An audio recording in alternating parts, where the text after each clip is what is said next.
doing is important, but letting everybody know that you did it is more important. Say within 3 months of leaving my job, I was already making twice what I was making in the corporate. There is a way for companies to not identify the good things that you have done, so not be appreciative of the good things that you have done, but even a simple mistake, if you do, it's going to be put on your review. Even if you want to overperform or outperform, giving a habit that I can overwork every day is a bad habit that you're giving to your employer. What are you doing today?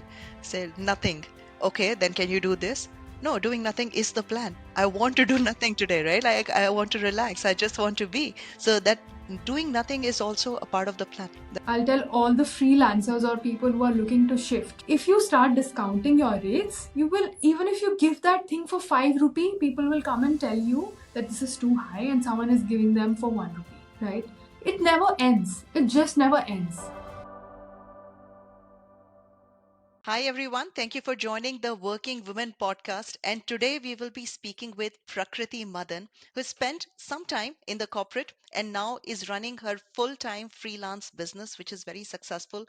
I would love to hear a little bit about that. So, we are going to talk about Indian corporate, we are going to talk about freelance, and we are going to talk about some challenges that women face in the corporate world, and so on and so forth. But without further ado, let's start. Prakriti, if you can give a little bit of background, a little bit of journey that you have went through, I think that will be a great starting point. Sure. Thank you, Shivi, for having me. This is such an honor to be speaking to you, and such an honor to have been a part of corporate, where I can at least share my experiences with the people who are going through the same experiences that I went through. Right. So to begin with, I I began my journey almost 5 years ago when I started working full time for an influencer.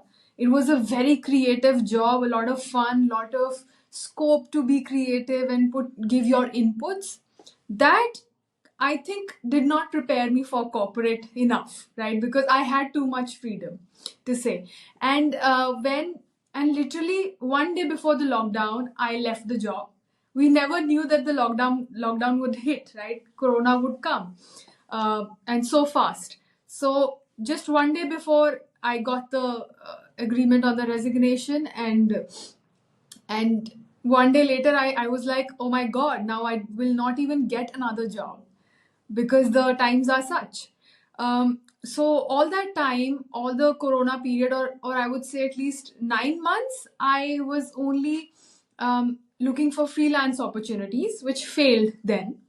Then I finally landed into corporate, which was a very tricky and scary experience to say for someone who was too accustomed to creativity and freedom of thought and all of that. And I changed two jobs in a few months because I was not ready to compromise on my mental health, on my values, on something as simple as basic manners. I was not ready to compromise on those things, right? And when I left the job, I thought that now I need to build myself from scratch. So I did whatever I could. I convinced my parents and everything, and finally started freelancing. And I would say within 3 months of leaving my job, I was already making twice what I was making in the corporate. And with all the respect, with all the creativity and all the time freedom in my hand. So yeah, that's about me.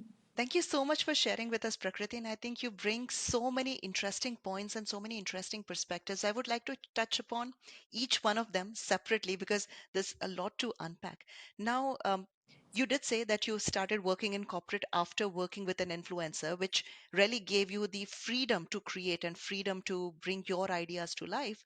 But corporate works a little different, right? So, Absolutely. corporate is very, very hierarchical, very bureaucratic, right? And very authoritarian is what where I would put corporate to be, at least when you're starting as a junior analyst or just starting your corporate journey.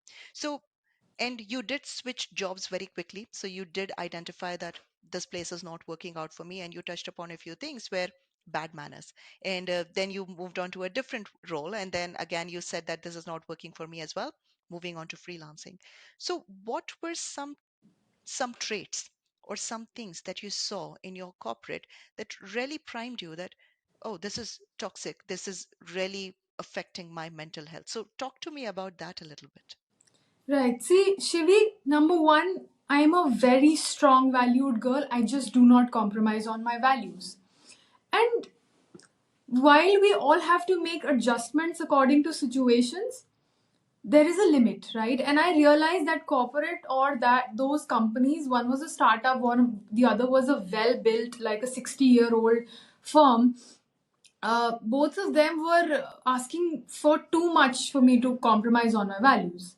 And the traits, if I would say, is something as simple as abusing. You wouldn't believe, but the startup I started working with, if the work was not up to their mark, instead of pointing out the mistake or just saying that probably this could have been done better, or no, no, you need to improve, nothing like that. There were just abuses hurled at you. And so, I mean, that is like a breaking point. After that, I'm not going to take anything, right? You can't. I'm a human at last, right? The other thing that I observed is just nitpicking your mistakes. Just I mean, not your mistakes, but just nitpicking so that your mistakes are pointed out, right? Being in this field of social media, nobody is left nobody is left when it comes to glitches, right? Social media is a platform that has a lot of glitches, and I, as a person, cannot help it. I'm not a technical team, and um, I'm not Instagram. I'm not YouTube. I'm not Facebook, right? Not even Facebook and Instagram owners can help it.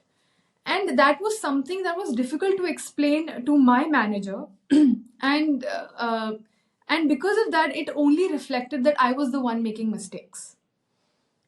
I just feel that having some basic human trust between each other just makes everything easier, right? Not just pointing out, no, you did it. We are not kids. So some traits that were that were very annoying and just broke my trust. Number one, definitely abuses. Number two, not having trust. And number three, not having empathy for your employees. We were in COVID times, like at the peak of the COVID. You wouldn't believe, Shivi, my colleague's whole family was down with COVID, and very severely. They were very serious. And my company decided to shut their, I mean, whatever leaves they had left were the only leaves they could use. After that, their money was like their payment was cut, their salary was cut. And I was shocked because the firm my father was working at, they were literally paying for, even if you're not present, they were paying you. They were not forcing you to come. If you came, because he works in essential services, they were paying you more, like 1000 rupee per day, more than what you actually earn. That is the level of incentivization they had. And the other level that I saw was completely down, where let alone incentivization, there was not human respect to just ask for how they are. Do they need any medicines? Obviously, if all the four people in the family are down with COVID, and all of them, or at least two or three of them, have their incomes shut, it is very difficult in these times, right? So these were two, three things which were very shocking for me, and kind of were taking me closer to the breaking point. This is so interesting that your father also works in India, in a company which he works in India, right? And you also have you're also working in the same location, but two companies can have so different values in terms of how do they treat their employees and how do they really think about and trust their employees. And the other thing that you brought to my attention, Prakriti, which is also very interesting, is social media, right? It is more important to be fast, accuracy, even if you are, I would say, 90% accurate with whatever you want to say, I think you are there. There is no perfectionism that is required because you're in a marketing field. So if you miss something, then you miss it, right? In terms of perfectionism. But if you if you're not at the right time in the market, then how are you going to capture the opportunity? So that's also very interesting, the micromanagement point that you bring to our attention. And I'll share with you a very interesting anecdote from my corporate life as well. So uh, when I was working at a company in India, we, well, there is a way for companies to not identify the good things that you have done, so not be appreciative of the good things that you have done, but even a simple mistake, if you do, it's going to be put on your review, and it's going to affect your bonus. It's going to affect whatever whatever career trajectory that you have.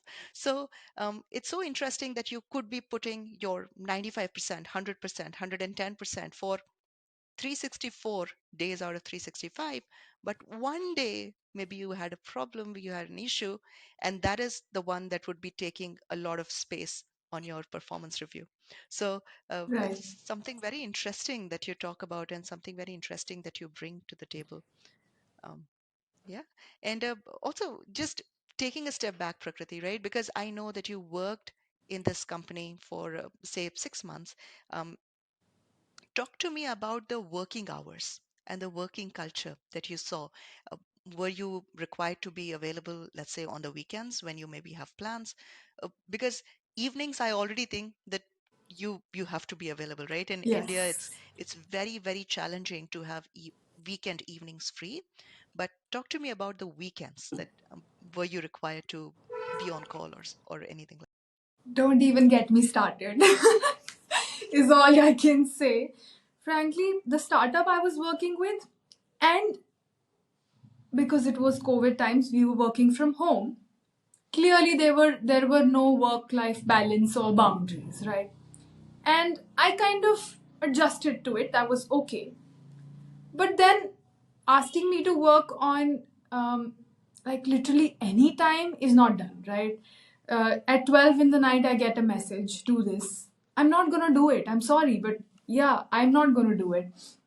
Then, I mean, timings are a very tricky topic actually, Shivi, because you don't know what where to draw a line, right? Because sometimes you feel okay, this is like a 5 minute thing, let me do it, right? But that 5 minute thing turns into a 50-minute thing, and you don't even realize, and you have one more in the pipeline. So what happened is, number one was there were no obviously no work life balance, and even after that, even after you working for 12 hours, you get to hear abuses and all of that. And in the second job, what happened is that um, I was always like each and every day I was doing an overtime, because the moment I'm see as a social media manager, mine is the last leg of the work, right? I'm the one who's the one to press the post button. Not even my the backend team realized, they completed their work by the end of the day, and I got my work by the end of the day. Obviously, I had it all through the day, but there was a big chunk where I had to publish newsletters, and and every day it would go out, and every day, right when I was going to shut my laptop, I would just at that moment um get the newsletter. I even requested it to my seniors that please at least give me 30 minutes, okay, 20 minutes, give me some time. I can just every day give you an overtime. Even that was okay, I was doing it, until one day my manager calls me and tells me, because one day I missed the newsletter. Why? Because I did not get an approval from my manager. So I had to get the newsletter, so make everything, get an approval. I would just get an okay and just post. I did not get an okay even after asking for 3 times, right? And the next day, I am told, how irresponsible are you? I mean, this is such an irresponsible behavior, Prakriti, because you did not post it. And I showed him the messages that, do you see? I have asked you 3 times. I did not get any response. I thought you must be busy. I mean, that I am that human to just think. I called you also. He said, so what? You should have called me again. I was like, What am I? You know, I'm not being appreciated for the fact that I am every day staying late when literally the whole building is empty, right? And frankly, sometimes it does feel unsafe when the whole building is empty and all you see is the security guards around you. It does feel unsafe a little. I'm still okay with that and I'm still working. I'm not being appreciated for that, but I am being asked that, okay, you did not post for one day, even after everything was ready and you did not say yes to me. If you give me an opportunity, I don't think I need your approval because everything is being done right. Okay. So this was one thing about working, I mean, not being appreciated for working on days, nights, evenings. Same was the case with the weekends. Obviously, social media is a field where you need to be present 24/7. um, but I am ultimately an employee and a human. If it is if it is my page, I decide the timings. If it is your page, I do understand you decide the timings, but you don't eat up my timings also, right? So these were a few things that, not being appreciated for working overtime, but being called out for just missing that one thing. Like you said, working for 364 days doesn't count, but not working for that one day counts. That was the same thing that happened. Exactly. And even if taking a step back, right, even had you sent that letter without the approval, you would still get the dang, right? Exactly. Why did you send it without my approval uh, when I have the final authority? And So so, there and is no right way. exactly, there's no right way. And the company I was saying the CEO used to hurl abuses, actually called me out and started, hurling abuses when on the day I was on and off. I had spoken to him. I had spoken to my manager. My manager's manager also knew I was on and off, and that was just one day in 3 months that I took off. And I think that was my birthday. That's why I had taken it off. So I was even working on my birthdays though. So I mean, I took a half day or something, and he was like, "Why did you not post this?" And I said, "I was told by my man. I mean, there is also politics going on. Okay, I was told by my manager, Prakriti, this part of the assignment or whatever, I will do. Okay, then do it. And if that's not done, it comes on you, right? If it's done, it goes to the boss. If it's not done, it goes to you. What is this politics that's going on? So it's not just about timings or just about working overtime, but who takes the credit. And I'm someone who works harder if you appreciate me, and I think 90% of the world is like that. If you appreciate, they work harder. And I used to look for, just even if a single appreciation would come my way, I would be like, you be ready. I'll just give you a better work. So yeah, It's that was lacking. the credit that you speak about, Prakriti, right? It's not only just validation or recognition, which of course you require, and being appreciative is a good thing. But at the end of the day, that is what is translating into numbers. That is what is translating into your upwards trajectory, your promotions, right? Or maybe getting a year end bonus or variable pay or getting an increment on your base. All of these things depend on how well do you do your projects. And if somebody else is taking all the credit and not really giving you any credit, whilst taking giving you all the blame, then that's just going to, not only in terms of mental well-being, but also in terms of what you see in the bank account, it's going to suffer. And if you do the same thing as a freelancer like you are doing right now, maybe 70-hour 80-hour work weeks don't bother you anymore because you actually see it in your bank account, right? So you're actually capturing that in the value.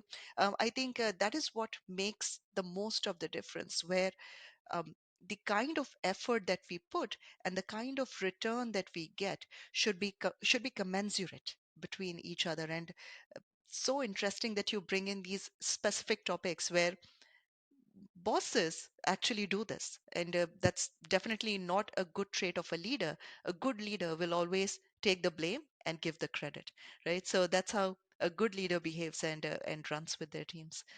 Thank you so much for sharing that. So Now, just coming back, right?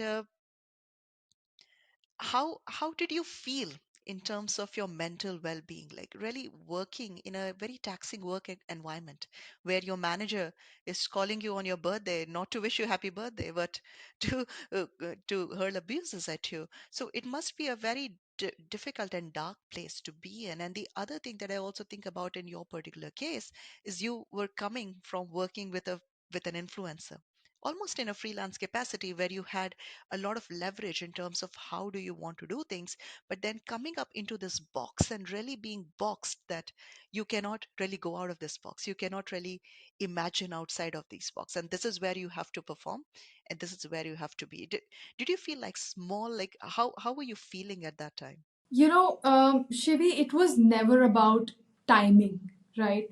Or the long hours. Because frankly, with the influencer, there were days I was working for 14 hours. There were days I was working till three in the morning and then coming back to work 5 a.m.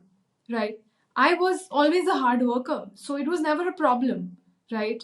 Uh, and even still, there are days, and I am a workaholic, so there are still days when I'm working 48 hours straight. I know it is really bad for your health and mental health and everything, and I'm trying to improve. But in my case, timings were not a problem. The problem was, like you said, the result you got out of those timings, right? The satisfaction you got out of them. So they are there. Like when I first joined the corporate, I was very enthusiastic and I was like, oh, this is because I had seen my father, my mom, both of them work from when I was a child, and I saw there was fun and I always looked up to them and was like, I want to be like this, right? This is the kind of job I want to do. So I was finally doing something like that. I was in a cubicle and I thought, oh my god, I love this cubicle, right? So when I entered, there were, like you say, there were step backs with step backs. Like I entered in a full mode and then I saw, okay, I cannot give ideas, a step back. Okay, I cannot make even the slightest of mistakes, another step back. Okay, I do not have a freedom of time, a step back. You see, so I finally was like, what am I doing here? And mentally, I used to go home crying, literally every day, just not understanding what went wrong, right? I mean, yes, there were times in the beginning I was like, yes, I'm making mistakes. I'm someone who accepts their mistakes, even if, like, not to just say, but I do accept it. Even if you ask my clients, I make mistakes, I say, yes, it was my fault. And I shouldn't have done. I apologize. I used to do the same thing if I felt like, okay, it was my mistake. But after a point, those mistakes were just thrown at me. I'll tell you another incident. I think I'm a person of stories because the more stories you tell, the more people relate with you, right? So, um, this one whole month, I had created a content calendar. It was my first job. I had already created a content calendar, but no work was done, right? Because that content calendar had to go to my manager, and then my manager had to send it to the CEO or whoever the person was above her, who and tell her that, okay, this is work we are taking up. Um, for one whole month, I kept reminding my manager, please review it. We have to give it ahead. Please review it. We have to give it ahead. Now, post 1 month, we get on a call with the CEO, with my manager, and the complete management team.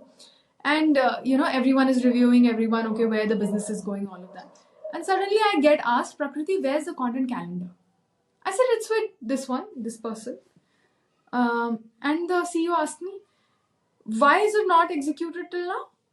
And I stay shut so that I do not disrespect the person, and I indicated my manager to speak because it was her place to speak. She did not say anything. Then my manager says, did you even give the content calendar or did you just prepare it last night? For 1 month, I am after that lady to do the work. And now the CEO directly is coming to me asking, did you even do the work? Right? So these were little things. Now, I told him no, I had done it 1 month ago. But I was not an older employee. The older employee was my manager. We did settle that thing, that was fine, but I was in a state of shock because you know how things can turn around with just little ignorance, right? Had I just sent it, like, I couldn't directly send it to the senior, I couldn't not wait for the approval. I was just bound everywhere, right? So what I felt was that you're just tied up. You can't do much about it. The situation becomes such that I do not want to ever put someone else in spot and talk or bitch about them or say bad. No, no, sir, this person did not do it rightly. You know, my manager did not do it rightly. It is for them to say, right? So I do not say much. I just say the part which I am responsible for, that I did it. What happened next is for the other person to say, right? So this was one incident, and the other, definitely the COVID one.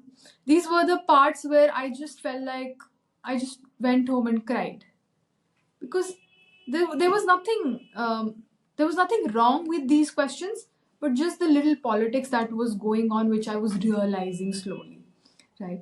So and you know, some basic manners I've told you already. Hurling abuses, I'm not there to take them. So yeah, mentally it got taxing after a point when I realized that you know I'm not. I mean, they are asking me to. The company is asking me to take their work as my work, but they are not taking me as theirs.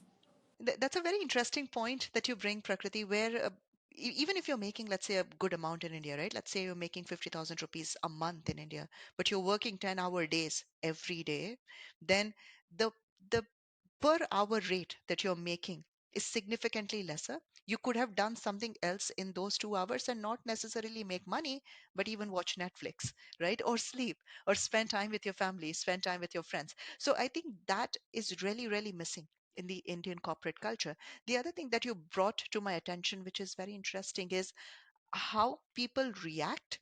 They are almost talking as if they are talking to somebody in their family. That's a question that you would ask somebody who's very, very junior to you in an Indian household, where you will say, कल कल कल ही किया कि आज किया है, मतलब, you actually did it, or was it just you just making things up? But that's not a professional way of doing things and saying things. And regardless of the age difference that you have with the employer employee, there is a way in which you should deal with a professional professional situation. So that's very, very important. Thank you for talking about that. I think a lot of people will relate to that. So, and now again, let's coming back, right? Because I understand that there were no boundaries that you had. There were you working very long hours. You had no creative freedom. You had no creative authority to execute on the items that have even been approved. We talked about that a little bit. So, what are some ways in which we can actually think about creating boundaries, or what are some things that, if you look back, you could have done a little bit differently to get different results? Can you share those a little bit? Yes, and number one is, you know, when someone joins as a newbie, you know, as a beginner, they have this will of overperforming or outperforming, which is great. But in corporates, you still need to decide where to stop, right? And even if you want to overperform or outperform, giving a habit that I can overwork every day is a bad habit that you're giving to your employer, right? Or giving a habit that I can, that's okay. I was sleeping, but okay, I'll give you, I'll just complete that file or send that email. I'll get up and do it. That is a bad habit. Because now, whenever they call you, even if you're sleeping, eating, whatever, how menial the task is, it is supposed to be your time, right? Whatever you're doing, they just won't understand. And as a beginner, I think I did that. I think I was overperforming, and I gave that habit of overperforming, being available 24/7 to my employers. Um, to an extent that even when I was having dinner, just like I came from the office, just put something, a morsel in my mouth, and I get the call, why haven't you done this? I said, I was on the way. It took me 30 minutes to come back. Um, After those 30 minutes, I've just, freshened up, and right now I'm just having my dinner. So probably it is 45 minutes, right? And you expect me to complete something.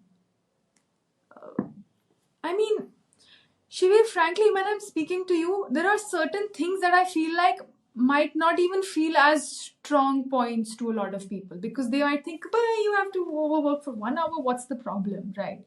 What happened if your employer asked you to send one email while you were having your dinner? What's the problem? The problem is, like I said, I have very strong values and I do not appreciate people entering into my boundaries, right? Like we are saying, what are the boundaries? When you tell them what the boundaries are, that's when they first try to really um, put you down. These boundaries, but the employee B is literally doing this, and I used to tell them, so what? Get it done from employee B then. Why me? I am blatant and blunt in that sense, um, but yeah, it took me a lot of time to understand that there need to be a lot of boundaries we need to draw. So definitely, you don't overwork, please. uh, Even if it is 1 hour post your time, don't accept calls on the days you are on and off. Do not accept calls, whatever may come. There's nothing more important than your own time with your family, while sleeping, while just, I don't know, just partying. That's your time. You decide what to do with it. They don't. Right? So yeah, these are the things that that need to be figured out. I just remembered a joke, Prakriti, right? So it's like, let's say your employer calls you and asks you, what are you doing today? Say, nothing. Okay, then can you do this? No, doing nothing is the plan. I want to do nothing today, right? Like I want to relax. Absolutely. I just want to be. So that doing nothing is also a part of the plan. That's also part of the resting strategy and everything that you bring to the table, and that makes you a better worker, a more productive Exactly, worker, a more better employee. productive. Yes. And if the idea sounds good, if you want to overwork for probably 3 months, for maybe 6 months, but post that, you get burnt out, you get serious mental health issues. Because every hour is the hour you're supposed to overperform now. So yeah. And the other thing that you also brought to my attention, which is very interesting, is how people perceive you. So as soon as you come in, you are a young person, right? A very doe-eyed person that I can do this, I can change the world. Yes, go corporate, right? And you join the corporate world, but you see the reality is much more different. But now, as soon as you've entered that world and you've stepped your foot into it, if there is a certain way that you have made people habitual with your performance, then that is the way that they are going to expect you to perform. So even if you come in as a very shy and timid person, and let's say 1 year later you want to become this confident person, you cannot really become that confident person. The reason is that the people that you worked with, they'll say, oh, you've changed. Of course, for the better, but that's not what they'll realize. They'll just think that now they are not very easy to manipulate, right? They're not very easy to work with. You're not very easy to work with anymore. That's what you'll get to hear from your manager. So I think it's very important to set that perception right from the day one. 6 o'clock is where I stop working, so I stop working at 6 o'clock, right? 5:30 is when I have to pick up my kids. 5:30 is when I have to pick up my kids from school. Like there is no, we cannot work around these timelines that we have already set for ourselves, and bringing that perception is very, very important. Talk to me about, Prakriti, that the situation that you spoke about, right, where you send the content calendar to your manager, but maybe your skip didn't receive it. So is there any way in which you could have done things differently, where at the same time not throwing your manager under the bus, but also telling your skip level that I'm doing my job, my work is done, but ball is in somebody else's court. So are there any solutions that you can think about right now? There are not very many solutions, right? Because you don't want to come under the bus You don't want to throw your manager under the bus because you automatically come under the bus with that, right? Um, the only thing and very practical thing I can think of is probably just keeping everyone informed of what you're doing. You know, I am a believer, and our parents also tell us a lot of times that, just put your head down, work, and God or the universe will pay you accordingly. Don't ask for anything, right? Your hard work will pay you off one day. Corporates are not like that. You need to literally show every damn thing you do to everyone. The one who shouts the louder gets the candy, is what I would say. um, so you need to keep everyone informed, probably maybe by emails, just CCing them or something, or just show, like, putting those in the Slack groups, or in the WhatsApp groups, whatever you are in, that okay, this is done. We'll start working on the level 2 once this is approved. So now your skip is also knows what is going on, and your manager also knows that okay, now it's in everyone's eyes. I can't really manipulate, right? So try to bring your work to everyone's eyes. Don't be like that. Okay, I'll do it silently. I won't let anyone know, but I'll let my work speak for itself. Sorry, in corporate, the work doesn't really speak for itself, because if it could, then the managers wouldn't take all the good things, right? The credits. So you need to speak for yourself. You need to ask for hikes wherever you can. You need to point out where things are going wrong.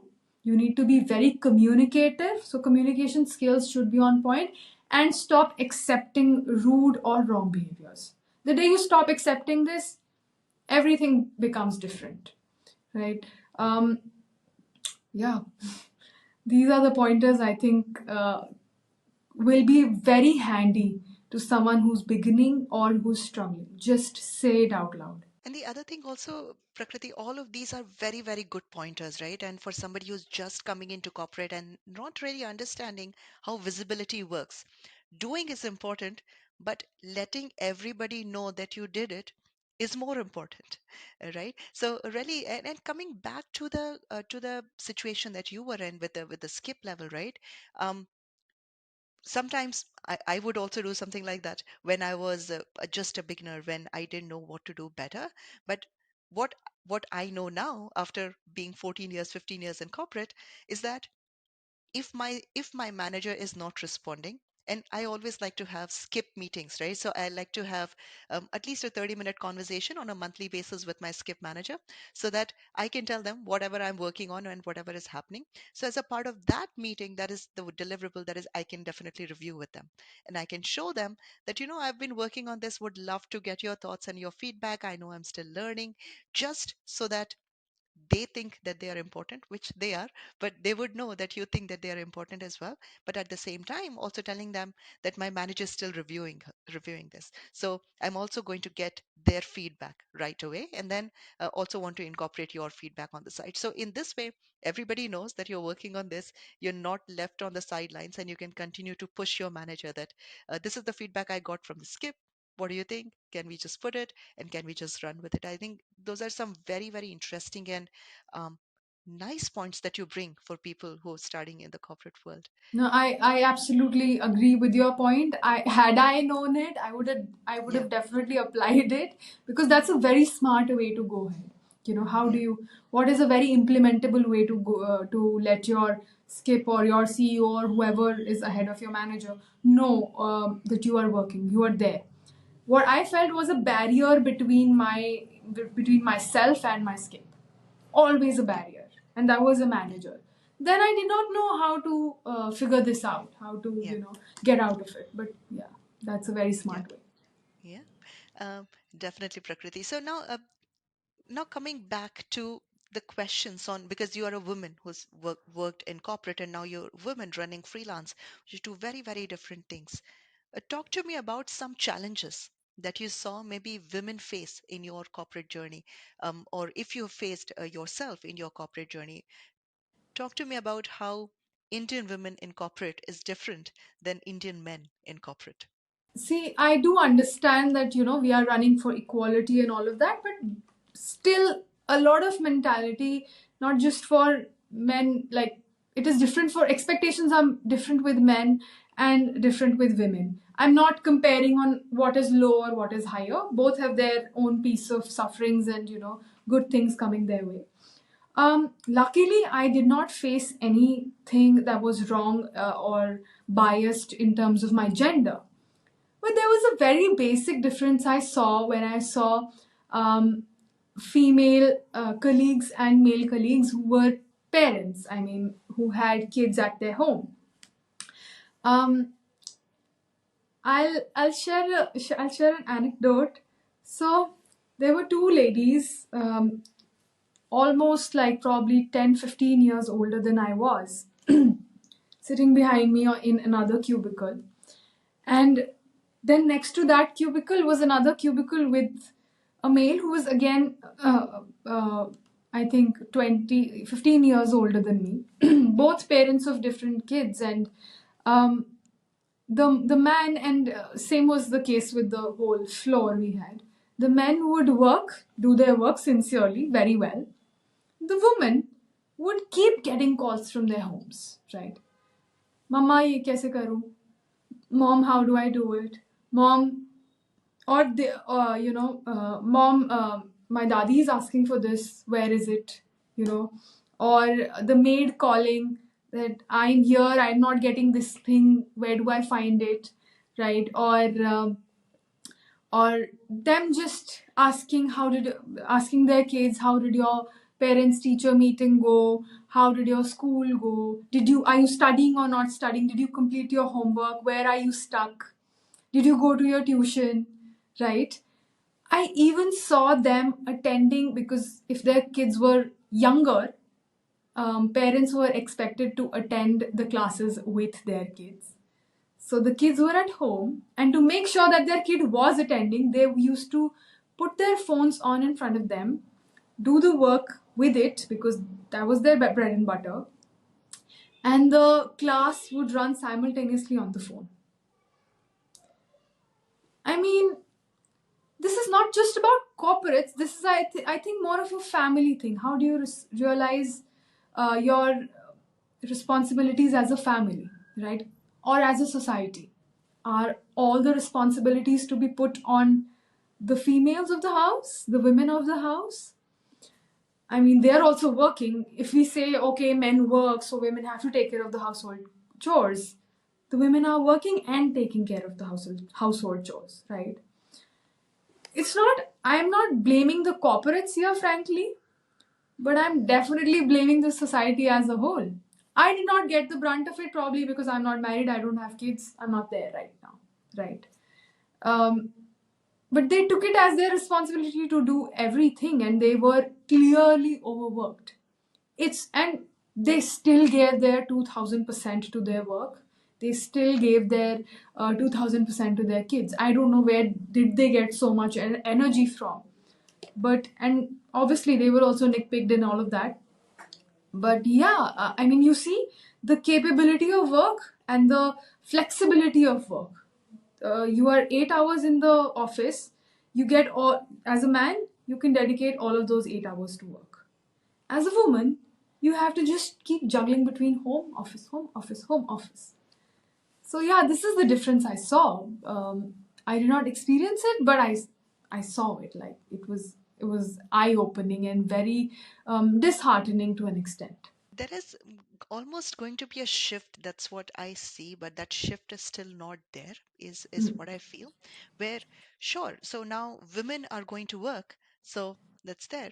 But that also means by the virtue of it, because the home chores do not become zero, because because women are going to work, there requires a 50-50 almost at home as well, right? So parents, fathers also becoming equally involved with their kids, absolutely, yes. equally involved with their Because frankly, like my father sometimes would even forget what standards are we in when we were younger, right? So that because he's spending so much time at work that family is not at the top of his mind. But that is slowly changing for the better, I would think, in the society where we are. And um, when the young population starts to have kids, that's where they are really thinking that as a family, how can we do better and what can we do better so that there is space for everybody to be their Right. best selves.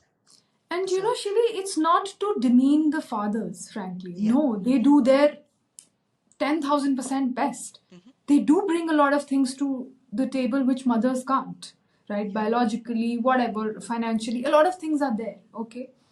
It's not to demean them at all, but definitely, probably on employment front, there is too much expected of the men and too low expected of on the women part, right?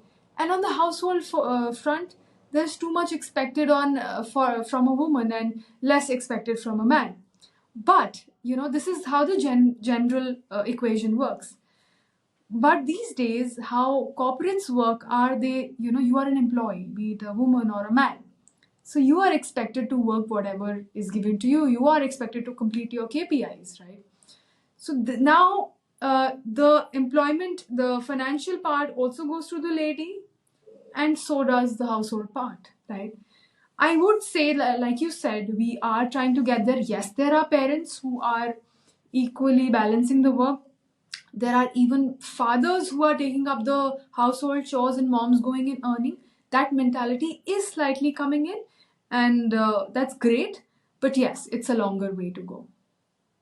Absolutely. Thank you so much for sharing, Prakriti. I know we spoke about so many heavy topics, so I have a quick rapid fire for you. Yeah. And what you have to do is give me the first thing that comes to your mind. It's very, very simple, right? Yeah. So let's start. Coffee or tea? None. Fame or money? Money. The most important thing in your life? Parents. The most important person in your life? My sister. Mountains or beaches?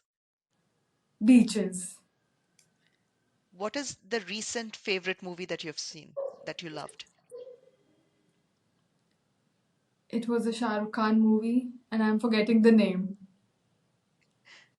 Was Donkey. it Donkey? Okay. What's your regular Starbucks order? None, I don't go to Starbucks. I don't like coffee. Your favorite book? My favorite book, Frankenstein by Mary Shelley. That's a good one. What are you watching right now in terms of TV series? Nothing. I don't watch TV series. I was watching and I left it midway. Was what's that called? The one which has the surname is Roses. Moira Rose. Okay, I've not seen it, but The Canadian series. It's completely skipping my mind. Alex Rose, Moira Rose. I remember the names of their characters. I'm forgetting the name of the series. Okay. tell us in the comments. What is it? Yeah. Okay. What is your motto in life? Motto in life: keep working. Everything will fall in its place. The puzzle will automatically fill itself. Keep working. Okay. Whatever, not just working financially or anything, just even if you're working on yourself, on a skill, on a craft, maybe working on building your home, whatever, just keep working. Thing The puzzle will solve itself. Consistency. That's a very good one. Consistency. Okay. So let's put in the order of importance, like fastest finger first, the ones that comes on the top. Okay. Success, money, career, health, family. uh, Family, definitely. Success, money, career, health. Money and success, I think, are the same thing, right? Health, I know it should top everything, but this is what the current status is. So health, success, money, health, money, and what else? Career. Career. Career, okay, when there is success, career is there. So yeah, success, career, money are the same things, I feel. Okay. So that thank you so much, Prakriti. I think very, very interesting. Let's see if somebody guesses what you're actually watching, or you can text me later on. Oh, I got the name. Can I say it? Yeah, say it. Yeah, Schitt's Creek. Schitt's Creek. Okay, I love that one. It's such a nice show. Okay, so now let's switch gears a little bit because we talked a lot about your corporate journey and we talked a lot about the toxic environment in the Indian corporate and what are some things that can be done better in that. And then you moved on to freelancing. So you finally decided this is not for me, moving into freelancing, and you said at the beginning of the interview that you were already making three times, right, in Yes, 3 months, right? So twice, two twice twice. the Okay, months. so twice in 3 months, right? So that's where your freelance journey is going really, really well in terms of wherever you're building. And we also talked about that you started freelancing before COVID hit, really, right? When Corona hit, but it didn't really work out for you. So you Yes. moved on to corporate. So I just want to touch upon that a little bit. So what are some things that you did different this time that it really worked, and last time that you could have done differently? So, freelancing requires a lot of little skills that you just miss out on. Probably just adding that one sentence somewhere, or just showing a little more trust in your work and all of these things. And what I did was, it's not like I learned a very different new skill, because I was already doing social media management anyway. But the next time I tried, I did take up a whole course. Okay, whatever my salary was, the complete 1 month salary went into taking up a course. I learned complete digital marketing in it, though I never used that digital marketing ever. Right, I only focused on social media management, which I was already doing. But now I knew how to reach out to my target audience. I knew, because I put in a lot of money, frankly. I was pushed by that feeling that, oh my god, has already been spent. I need to now perform. So I was always pushed by that feeling. So there was skill, there was that feeling. Then obviously, yeah, I told you about the target audience, that I could reach, how to reach them, how to reach out, if they reach out to you, how to respond to them. These were little things. How to give a proof of work. For instance, I never knew, I was thinking, why are people not working with me? Even when I have this corporate experience, I have that. I've already worked full time as a social media manager. Then my mentor told me that you need to give them testimonials. Okay. So to have testimonials, I need to first do the work. Like, when it's the same like when you go to a corporate and they say they're hiring freshers, but they would have loved if we had six months of experience. Right? So it's the same thing.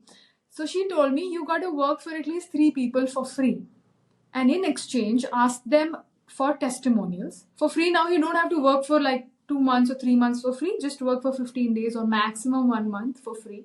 That way you gain experience, you understand what things go wrong, what things go right, and you also understand how to communicate with the client. And in exchange you take a referral or a testimonial, mostly first a testimonial. That helped me build a portfolio. I also learned how to build a portfolio. I have heard the word portfolio so many times, I did not know what's the difference between a resume and a portfolio. So these are the little things that I learned. I gathered testimonials, which if anyone wants to do freelancing should gather as quickly as possible. And then I started working. So these are a few things that helped me um, as a freelancer. Think the references are so important and the testimonial point that you bring to the table is so important. Like give it for free, because that's going to help you with your marketing. And when I really think about how I'm buying things on Amazon or how I'm buying things on Flipkart, my filter is 4 stars and above. That's my first filter, right? For anything that I try to look for shoes, I'm looking at what is the comfort level. So what are people saying about it is very, very important. And it's similar when you working as a freelancer and really bringing your services for the clients. What do other people think about you? That's going to really drive your value and Absolutely. drive your expertise. So talk to me about the pricing, Prakriti, a little bit, right? So you started with free services for a few clients in the beginning so Yes. that you can get testimonial. Did you also discount your rates significantly in the first few months that you were operating so that you can gather more of this feedback and become better at your trade? What was your strategy to go about this? Not really. I have been I have been very high-headed on what I think of my services and what I think how much they can help. That's why I hardly gave any discounts on my services. But because once I gathered the testimonials and I gathered the results, I was like, I can produce them, right? So if I'm open to producing it for you, you got to pay me what I'm worth. And it never made sense for me to to take peanuts in exchange of all the value, because that is what I was doing in my corporate also. So I was like, I'm not going to take that again, right? It is very, one thing I'll tell all the freelancers or people who are looking to shift. If you start discounting your rates, you will, even if you give that thing for 5 rupee, people will come and tell you that this is too high and someone is giving them for 1 rupee, right? It never ends. It just never ends. So you have to realize what is a toxic client and what is not a toxic client. And to realize that, you have to stick by one number, okay? And if you feel that this client might be really good for me, okay, let's take a few points down, but don't go below that. Don't feel like, okay, if I start pricing my value from $100 to probably $50, I'll start getting double the clients. No, the same clients will come and tell you that $20 is the best price. Right? So undermining your value, there's no end to it. So yeah, so no, I did not discount anything. If I'm And even the people I gave my service for free were very less, and there was a time limit decided, 15 days and no more, right? Or if not 15 days, then probably just creating a free content calendar for you, nothing else. Because if they like my work, they will ultimately end up hiring me, right? It's a win-win for both of us. If you are someone who's looking to hire a freelancer, Shivi, and you come to me, Prakriti, but you don't have any proof of work, and I come to you, Shivi, I'll do the work with you for 15 days, and if you like my work, um, it would be great if you can hire me. We can look for opportunities further, and and for the free work that I do for you, I would really appreciate if you can give me a testimonial. That would really help me in my growth. Simple. These exact lines can go far ahead. You also kind of lock your client right away. If you're doing good work, the client won't say no, right, in hiring you further. And even if it doesn't work out for some reason, you still have a testimonial. It's a win-win, right? So yeah, I never discounted on my rates, but I made sure my services were fine. And some these kind of tricks which I learned while doing the course, while learning the skill from a mentor, these tricks actually helped me push further. Right. It's interesting that you covered how can you get your first few clients. That's important. And then how do you build testimonial? And at the same time, you're also learning as well. If it's a field which is new for you, what are some client expectations that you will have to meet? And you bring in a very interesting point about clients always wanting things for cheaper because no, I like things for cheaper, right? I like a good sale. So that's definitely something that even as a person I would go for. So really thinking about not discounting your value too much, but at the same time, if you really like working with somebody, if it can be a collaboration in terms of even additional revenue generation for you, then why not? So that is a very interesting and a balanced way to look at things and think about things. I want to talk to you about um, if somebody's thinking about leaving their corporate job, right, Hmm. and moving into freelancing, what are some things that they should keep in mind? Let's say financially, or even if their freelancing business does not work and they want to go back to corporate after, say, 3 years of trying it. So, what are some things that you would advise our girls to think about? If you're planning to, um, see, there are a lot of factors. If you're planning to leave your job, Yeah. my situation was very different. I had Mhm. someone to take care of my finances, right? Yeah. I had that age. I did not have a responsibility per se. So everyone's situation is not the same. I have a friend whose situation was completely different, and she left the job 6 years post working in a very toxic environment, right? So toxic that when she had an accident, nobody came to see her, right? And it took her 6 years because her financial status was not that strong. So if you're willing, you number one need to first of all try and work with a few free clients. Okay. First, number one is to be sure of your skill. Do you know something about it? If yes, can you do it for yourself? For instance, I was also learning to run ads. So what I did is I ran ads for myself. When I ran ads for myself, even when I did not have a free client, I had results already, right? So I could already show someone I've done it for myself. Even today, I made my own page, right? Even if I don't show my clients results, somebody can just land on my page and be like, oh, you did it for yourself, we trust you. Correct. So that's one thing. Number two, so you just see if you can do it for yourself. Number two, find a few clients, very simple clients, even when you're working for free. Give them 1 hour of your day. Yes, it will be an extra task. Yes, you have to put in, but if you want to change your life, you have to put in these efforts. There's just no easier way out, right? Especially if when you are in dire conditions or desperate conditions, right? So one, take at least two testimonial clients. Once you have them, try throwing out your testimonials and your portfolio to a lot of people. If you see you're getting responses and you have you have um, been hired by a few people, or you have some clients in your pocket, leave your job. Right? But it's never a good idea to leave your job when you have nothing, unless you are 2000% sure of doing it, and it doesn't matter if you don't make money for 6 months, right? You have to just secure yourself for 6 months first, then you can, or yeah, for 6 months, and then you can think about the next.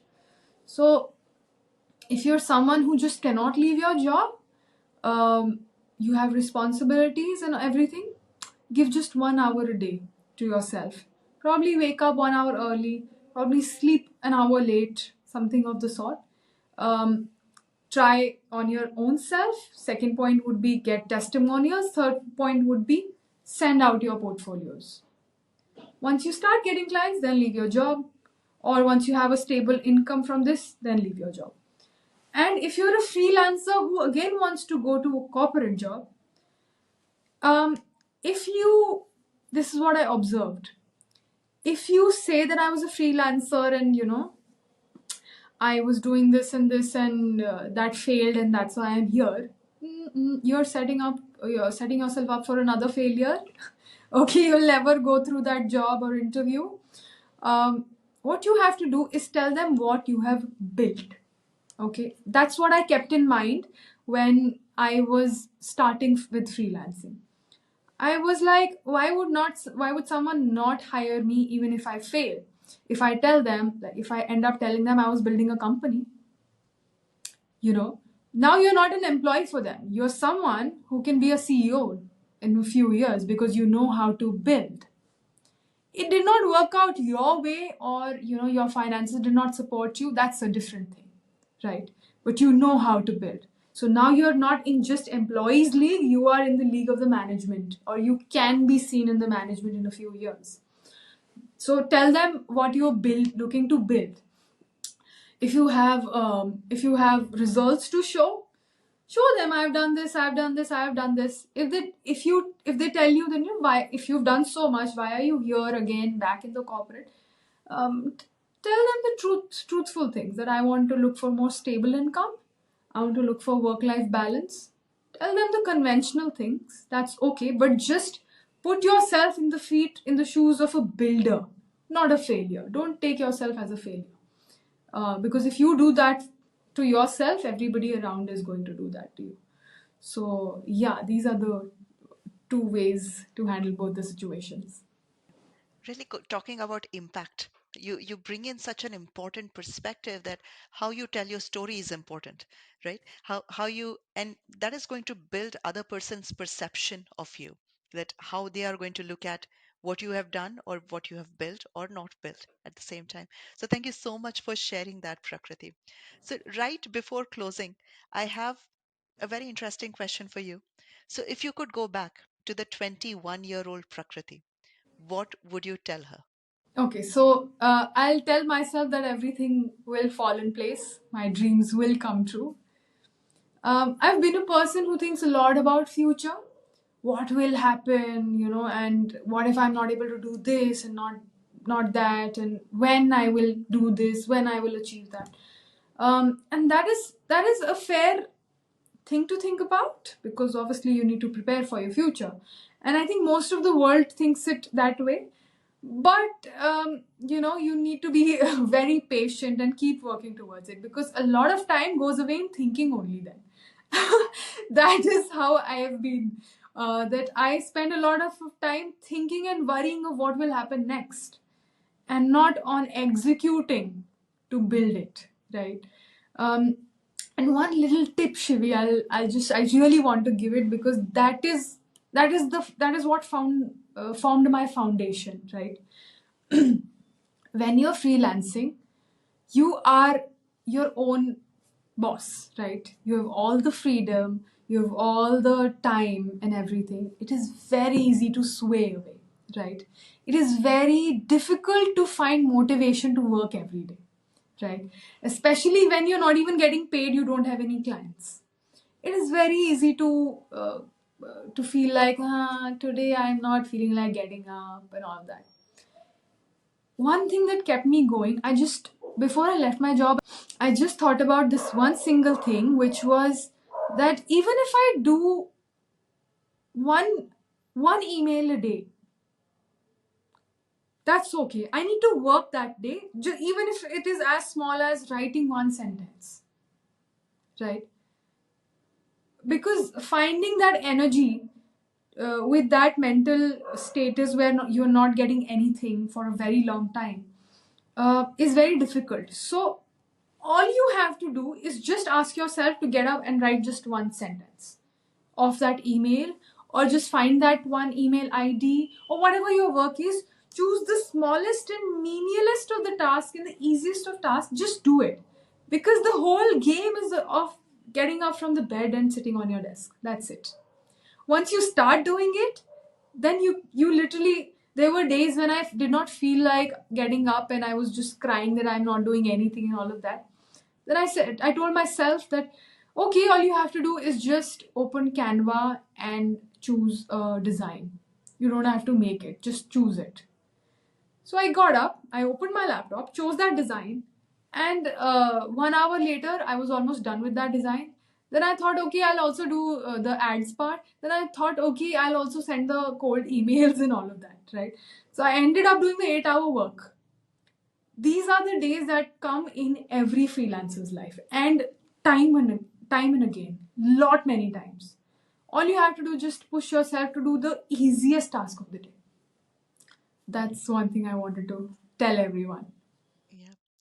Just keep one feet in front of the other, right? And continue to walk and continue to walk, and you'll get there. So I think that is amazing. Thank you so much for sharing, Prakriti. I think our audience would love this conversation, and we talked a lot about Indian corporate. We talked a lot about freelance journey and how you're doing, and congratulations to you for starting a successful freelance business right at the onset. So that is something very, very inspiring about you.